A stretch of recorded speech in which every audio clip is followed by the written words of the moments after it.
ખબર જ છે કે અહીંયા 20-25 વર્ષથી વધારે આપણી પાસે રહેવાનો સમય જ નથી. તો એ 25 વર્ષ તો એવા અદ્ભુત હોય કે મા બાપ ઘડીએ ઘડીએ યાદ કરે. એવું શું કામ થાય મા બાપને કે હશ પરણીને ગઈ તો હવે સારું લાગે છે, રૂમ તો ખાલી થયો? એવું થવાનું નથી, કારણ કે મા બાપ એમના અંશને ખૂબ ચાહે છે.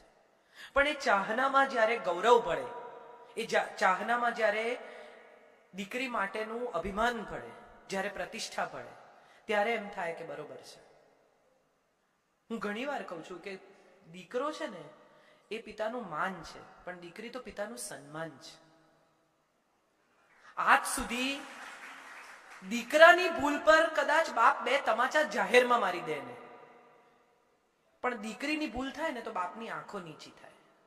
એ મારીએ ન શકે, ન કંઈ કહી શકે, પણ મનમાં જે પીડા થાય ને એ તો માફ ન કરી શકાય એવી હોય છે. હથેળીમાં પગ મુકાવીને ઉછેરેલી દીકરી હોય એ નાનકડી ભૂલ કરે અને આખા કુટુંબ પર આફત આવે, ભાગી જાય. હમણાં કન્યા છાત્રાલયોમાં હું એક આખો પ્રવાસ કરી આવી અને મેં છોકરીઓને કહ્યું, મને બહુ એ વાત લાગે છે અત્યારના સમયમાં કે ગોગલ્સ પહેરતો હોય ને, ચશ્મા પહેરતો હોય ને, સ્માર્ટ હોય ને, આમ ચાવી ગુમાવે ને, મોટરસાયકલ પર આવે ને, આપણને એમ થાય કે આ તો હવે સલમાન પછી આનો જ નંબર આવશે.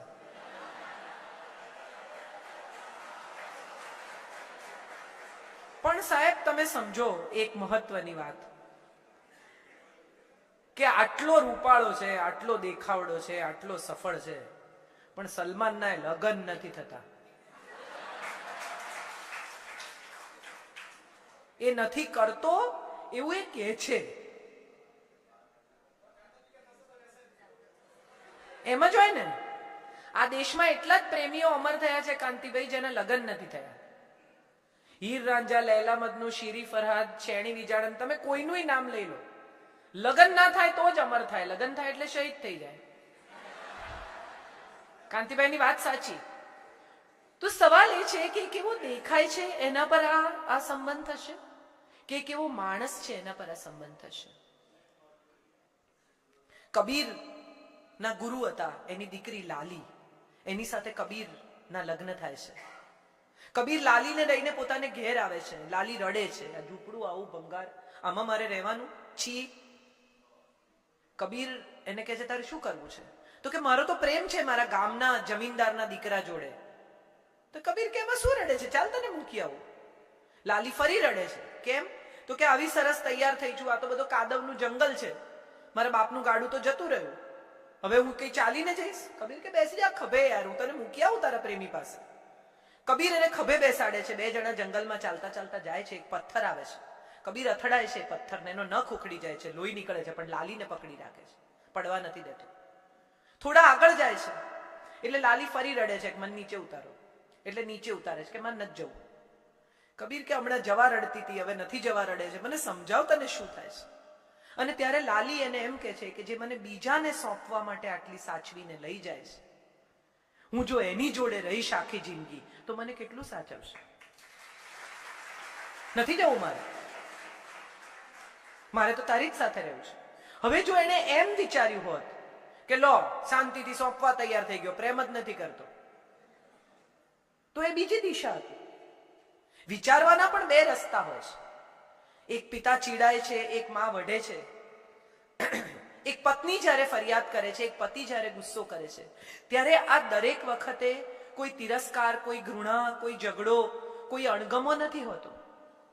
ઘણી વખત એવું બને છે કે આપણા મનમાં જે ચાલતું હોય એ વાત આપણે કોઈને કહી શકતા નથી, અને સૌથી નજીકના માણસ ઉપર કુકરની વિસલ વાગી જાય. બહુ બહુ મોટી વાત છે.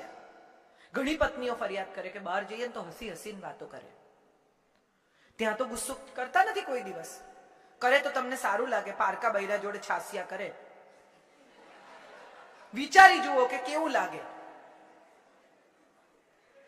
ઝઘડો તો પોતાના જોડે જ થાય ને. તમે જેવા છો એવા ક્યાં દેખાવ? જ્યાં તમારા અંગત લોકો છે ત્યાં. બાકી બહાર તો તમે કેવા સરસ સૂટ વૂટ પહેરીને સારા લાગો છો. બરમુડા પહેરીને આવ્યું છે કોઈ અહીંયા? એ તો ઘરમાં જ પહેરાય. બહુ મોટી વાત છે. આપણે ભૂલી ગયા છીએ કે આપણી સ્વાભાવિકતા તો ત્યાં જ છતી થાય છે જ્યાં આપણું કુટુંબ છે, જ્યાં આપણા પોતાના લોકો છે, જ્યાં આપણી અંગત વ્યક્તિઓ છે.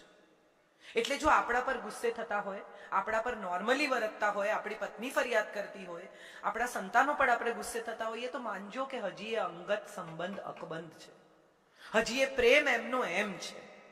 એક પતિ પત્ની સવારે ગેલેરીમાં બેસીને ચા પીવે, તો પત્ની રોજ જુએ ને કે આ સામેવાળી યાર કેટલા ખરાબ કપડાં સૂકવે છે, સરખા ધોતી જ નથી. રોજ એ લોકો ચા પીવા બેસે ને પેલા બેનનો કપડા સુકવવાનો સમય રોજ કે આ યાર રોજ કેટલા ગંદા કપડા ધુએ છે, એને મારે પાવડર આપવો જોઈએ, એને મારે આમ કરવું જોઈએ, એને મારે બ્રશ આપવું. એક દિવસ ચા પીવા બેઠા અને પત્નીએ કહ્યું કે અરે આજ તો જોરદાર કપડા ધોયા, ચોખ્ખા. કેમ બેન? મનોમન, ત્યાં એને નહીં તો જામે. એટલે પતિએ ધીમેથી કહ્યું કે એકચ્યુઅલી છે ને મેં આપણો કાચ સાફ કર્યો છે.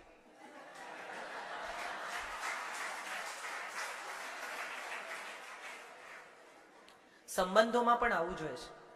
સામેવાળાના કપડા કદાચ મેલા ન હોય, આપણો કાચ કાળો હોય,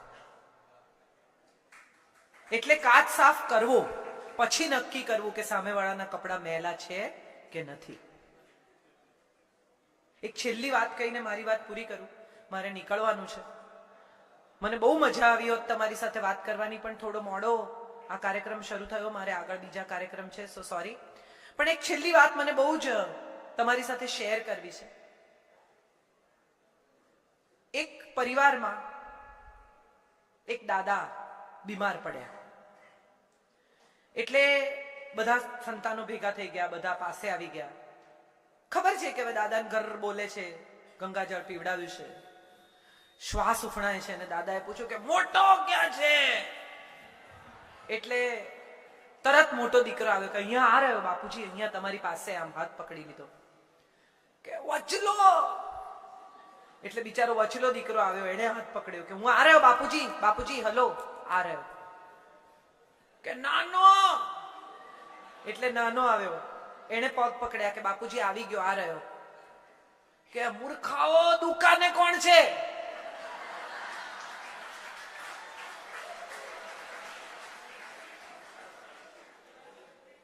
અંત સમયે 3 સંતાનો એમની પાસે છે, એમનો હાથ પકડીને એમની નિકટ ઉભા છે. એ વાતનું સુખ નથી. જે દુકાન એમણે મૂકીને જવાની છે, જે દુકાન સાથે એમને કોઈ નિસ્બત હવે થોડી ક્ષણો પછી રહેવાની નથી, એ દુકાન પર કોઈ નથી, એની એમને ચિંતા છે. આપણે બધા જ કદાચ આવી જિંદગી જીવતા થઈ ગયા છે. જે આપણું નથી એમાં આપણી સંપૂર્ણ શ્રદ્ધા છે, એમાં આપણો સંપૂર્ણ રસ છે, એમાં આપણું સંપૂર્ણ આકર્ષણ છે. કેટલા બધા લોકોને અભિભૂત થઈ જાય કોઈ અંગ્રેજી સારું બોલતું હોય તો. મને સારું અંગ્રેજી નથી આવડતું એ વાતે મેં કેટલા બધા લોકોને મૂંઝાતા જોયા છે. દુખી તો ત્યારે થવું જોઈએ જ્યારે આપણને સારું ગુજરાતી બોલતા ના આવડે. એ આપણી ભાષા છે. સારું ફ્રેન્ચ બોલતા ના આવડે તો કોઈ દુખી થાય છે, સારું જર્મન બોલતા ના આવડે તો કોઈ દુખી થાય છે. તો અંગ્રેજીમાં એવું શું દાટ્યું છે કે આપણને અંગ્રેજી ના આવડે તો દુઃખ થાય? એવા કેટલા લોકો હું તમને બતાવું તમારા જ પરિવારમાં, તમારા જ સમાજમાં, કે જેને અંગ્રેજી નથી આવડતું અને એને કરોડો રૂપિયાના દાન કર્યા છે. શું ફરક પડે છે? લઘુતા ગ્રંથિમાંથી નીકળીને કદાચ હવે આપણે આપણા ગુજરાતીપણા, આપણા પાટીદારપણાને ઉજવવાનો સમય શરૂ થયો છે. અને એ એટલા માટે ઉજવાવું જોઈએ કે આ સિસ્ટમ તમે ચાલુ રાખી છે. આ છાત્રાલયો, આ સ્કૂલો, કેટલું દાન, હોસ્પિટલ્સ, તમે જુઓ કેટલું કામ થાય છે. અને આ જે કામ થાય છે એ માત્ર સમાજ માટે નથી. તમારી હોસ્પિટલ્સમાં, તમારી સ્કૂલ્સમાં એવું ક્યાંય નથી કે માત્ર પટેલ છોકરાને પ્રવેશ મળશે. તો આ જ કુટુંબ છે. સર્વેને સ્વીકારીને આગળ વધતા રહેવું, એ જે નિયમ પહેલેથી દાખલ થયો, એ જ પાટીદારનો કે એ જ વિશ્વનો નિયમ છે. કુટુંબ એ કોઈ 4 માણસથી બનતું, 8 માણસથી બનતું, 15 માણસથી બનતું કોઈ નાનકડું યુનિટ નથી. તમારા કુટુંબમાં તમે જેટલા લોકોને સમાવવા માંગશો એટલાને સમાવી શકશો. સવાલ માત્ર એટલો છે કે એકબીજા પરત્વે કાળજી હોય, એકબીજાની ચિંતા હોય, એકબીજા માટે માન હોય. કેટલા બધા લોકોને હું એવા જોઉં છું કેમ કે મારી સાથે ખરાબ રીતે બોલે, પણ તમે કઈ રીતે વાત કરો છો એ પણ સમજવાની વાત છે.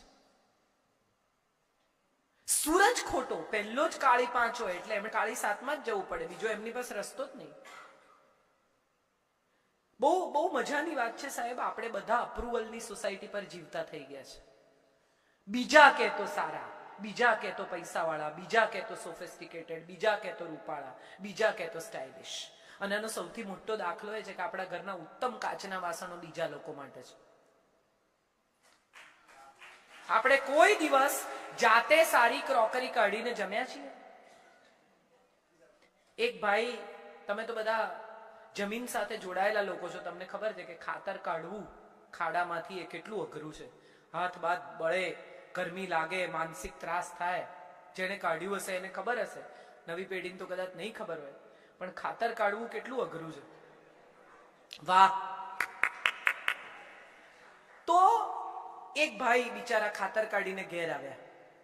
એની પત્નીને કે જમવાનું પીરસ, એટલે પત્નીએ જમવાનું પીરસ્યું જૂની થાળીમાં, જે રોજિંદી. એટલે એને કહ્યું કે હવે ભંગાર થાળી મને નહીં આપવાની, સારી થાળીઓ નથી ઘરમાં? તો કે છે ને, પણ મહેમાન માટે રાખી છે. એટલે એને થાળીનો ઘા કર્યો સાહેબ, મગજ ગયું એનું એવું. એક તો ગરમી લાગેલી, થાક લાગેલો, ભૂખ લાગેલી, અને એમાં ગંદી થાળી પત્નીએ મૂકી કે ખાતર કાઢવા મહેમાન આવે છે, આ રોટલો તારો મહેમાન લાવે છે, આ વીજળીનું બિલ તારો મહેમાન ભરે છે, લાવ સારી થાળી, હું કમાઉં છું, મને સારી થાળી આપ. આપણે બધા જ દેખાડામાં કેવા પડી ગયા છીએ. કોઈ આવવાનું હોય તો કપડા બદલીએ. શેને માટે? આજના સમયમાં ધીરે ધીરે જે દિશામાં જઈ રહ્યા છે ને, એ દિશા દંભની દિશા છે. નવો આરંભ કરવાનો છે, દંભ ભૂલી જવાનો છે. છોકરાઓને પાસબુક નહીં આપો ને તો ચાલશે, પણ એમને શ્વાસબુક જરૂર આપજો. એમને શીખવજો કે સુખી થવું એટલે પૈસા ભેગા કરવા નહીં. ઓછા પૈસામાં નાનકડું ઘર હતું ત્યારે વધારે પ્રેમ હતો. હવે કોણ કયા રૂમમાં છે ને એ જ ખબર નથી, બધા પોતપોતાના ટીવી જુએ છે. એક રસોડે જ્યારે બધા જમતા હતા એક જ સમયે, ત્યારે કેટલી બધી વાતો થતી હતી. હવે બધાના જમવાના પોતાના સમય છે. કુટુંબ એટલે જ્યાં સૌ એકબીજાની સાથે રહેતે. કુટુંબ એટલે જ્યાં સુખ દુઃખમાં હાથ પકડે તે. કુટુંબ એટલે જ્યાં તમને જોઈને મોઢા પર સ્માઈલ આવ્યા વગર રહે જ નહીં. કુટુંબ એટલે સુખ, શાંતિ, સ્નેહ અને સમર્પણના પાયા પર ઉભેલો એક પરિવાર. મકાન નહીં, એડ્રેસ નહીં, દિવાલો નહીં. અને સાહેબ એક છેલ્લી વાત કહી દઉં કે દિવાલ છે ને ત્યાં જ ધરતીકંપનો ભય છે. ખુલ્લા મેદાનમાં ધરતીકંપ આવતો જ નથી. તમે મેદાનમાં ઉભા હો ને તો ગમે એટલી ધરતી ધ્રુજે, તમને કંઈ નહીં થાય. પણ જો તમે દિવાલમાં ઉભા હશો તો ભય લાગશે કે હવે પડશે. દિવાલો રહેવા દો, મેદાન ખુલ્લું કરી નાખો. જેટલો પ્રેમ જાતને કરો છો ને એટલો જ પ્રેમ જો બીજા બધાને કરી શકશો ને તો જગત તમારું કુટુંબ બની જશે. બહુ આભારી છું તમારા બધાની કે આવી તક આપી, આવી રીતે તમારી સાથે વાત કરવાનો સમય મળ્યો. મને સમય ઓછો પડ્યો, તમને પડ્યો જશે એવું માનું છું. બેન જાઓ એવું કોઈ કહેતું નથી એટલે માનું છું કે ઓછો પડ્યો હશે. ફરી પાછી ચોક્કસ આવીશ. 4:30 નીકળવું હતું, 4:45 થયા છે. મારે હજી હિંમતનગરથી આગળ જવાનું છે. પણ ફરી એકવાર તમારા સૌનો આભાર, તમને સૌને પ્રણામ. જગતના પિતા એવા તમે સૌ જે જમીન સાથે જોડાયેલા છો, તમારા મૂળ ઊંડા છે માટે તમારા વૃક્ષો ઊંચા થયા છે.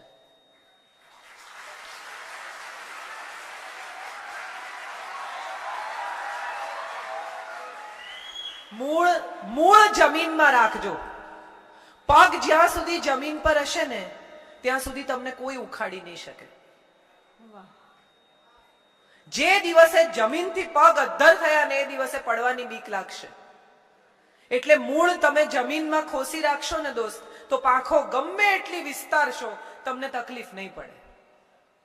આપણે આપણા રૂટ્સ સાથે જોડાયેલા લોકો છીએ, અને રૂટ સાથે જોડાયેલા લોકોને જિંદગીમાં ક્યારેય તકલીફ પડતી નથી, કારણ કે એમને એમની જમીન, એમની જડ પકડી રાખે છે. બાપુની એક બહુ મજાની વાત છે.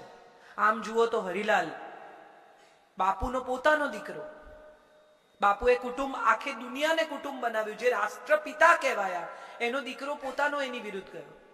જેને પ્રેમનો નમૂનો બનાવ્યો શાહજહાં, એનો દીકરો ઔરંગઝેબ પ્રેમના નામે ઝીરો, સંગીતના નામે ઝીરો, કલાના નામે ઝીરો. આવા તો બહુ કિસ્સા છે. પણ આ કિસ્સાઓ ત્યારે બને છે જ્યારે કુટુંબ ફેલ જાય છે, જ્યારે માણસ પોતાની નીચે, પોતાની આસપાસ, પોતાની દુનિયામાં જોવાનું ચૂકી જાય છે. તમારી દુનિયામાં જોતા રહેજો. મોદી સાહેબ નોટ કેન્સલ કરે એનાથી બહુ મોટો ફેર નહીં પડે, પણ આપણે જો વાલ કેન્સલ કરીશું ને તો ક્યાંક બહુ મોટો ફેર પડી જશે. એટલે સ્નેહ, સમર્પણ, સમજ, સન્માન, આ 4 વસ્તુ કુટુંબમાંથી કદી ઓછી ના થાય એવો પ્રયત્ન સૌએ કરવાનો. આ પેલા અખ્તરના ટીપા જેવી કથા છે કે બાકીનાને એમ છે કે હું પાણી નાખીશ તો વાંધો નહીં આવે ને છેલ્લે ઓજ પાણીથી ભરાઈ જશે. પણ જો એમાં કોઈક 10 જણાએ બી અત્તરના ટીપા નાખ્યા હોત ને તો પાણી એ સુગંધી થયું હોત. એટલે આપણે કઈ નહીં તો પાણી સુગંધી કરીશું, પણ અત્તરના ટીપા જ નાખીશું પરિવારમાં, એવું નક્કી કરીએ.